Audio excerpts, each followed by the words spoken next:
শুধু মন খারাপ কুরবানি না দিতে পারার, কারণ এর সাথে গোশত জড়িত আছে, স্ট্যাটাস জড়িত আছে, ইজ্জত সম্মান জড়িত আছে। ওয়াল্লাহি কুরবানির সাথে কোনো স্ট্যাটাস নাই, কুরবানির সাথে কোনো ইজ্জত নাই। কুরবানি একটা ইবাদত, যেমন নামাজ ইবাদত, রোজা ইবাদত, হজ ইবাদত, যাকাত ইবাদত, যেমন সালাম ইবাদত, যেমন সাদাকা ইবাদত, যেমন দান ইবাদত, যেমন সুন্দর ব্যবহার ইবাদত, যেমন বিবাহ ইবাদত, যেমন বাচ্চা কাচ্চা লালন পালন ইবাদত, যেমন বাবা মায়ের সেবা যত্ন ইবাদত, ঠিক তেমনি কুরবানি একটা ইবাদত, কোন স্ট্যাটাস নয়।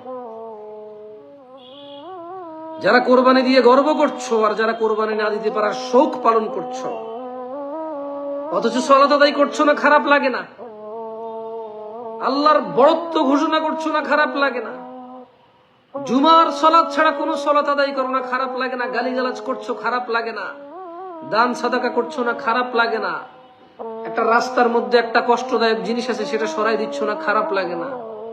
শুধু কোরবানি না দিতে পারা খারাপ লাগা। আমি মনে করি মানুষ কি বলবে লজ্জায় যে কোরবানি দিয়ে সে শিরিক করলো, সে আল্লাহর সাথে অংশীদারিত্ব করলো, মানুষকে সে আল্লাহর সমকক্ষ দাঁড় করাইলো। যে মানুষকে দেখানোর জন্য কোরবানি করলো, সে শিরক করলো, সে মুসলমানের অন্তর্ভুক্ত থাকলো না। আমি আবারও বলি, যে ব্যক্তি মানুষ দেখানোর জন্য কোরবানি করে সে মুশরিক হয়ে যায়। যেই ব্যক্তি কোরবানি দিতে পারছে না, খারাপ লাগে কারণ মানুষ কি বলবে, সেও শিরিক করলো।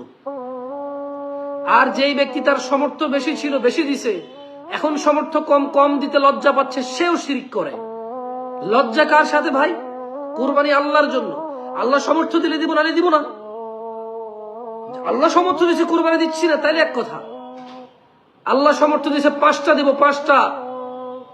আল্লাহ সামর্থ্য দিছে 10টা দিব, 10টা। একটা দেওয়ার সামর্থ্য দিছে, একটা দেব। সামর্থ্য দিছে একটা গরুতে 1 ভাগ নেওয়ার, 1 ভাগ দেব। এটাও সামর্থ্য থেকে চলে গেছে, আল্লাহর পরীক্ষা, খালাস দিবই না, এবং কোনো কষ্ট নাই। আল্লাহকে বলবো, ইয়া আল্লাহ তুমি জানো। সামর্থ্য ছিল কোরবান দিছি 5টা, সামর্থ্য ছিল দিছি 1টা, সমস্ত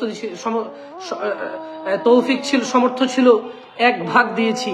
আল্লাহ এবছর সেই সমর্থনে তুমি নেকি দিয়ে দিও, কারণ তুমি জানো আমার সামর্থ্য থাকলে আমি এই ইবাদতে পিছ পা হই না।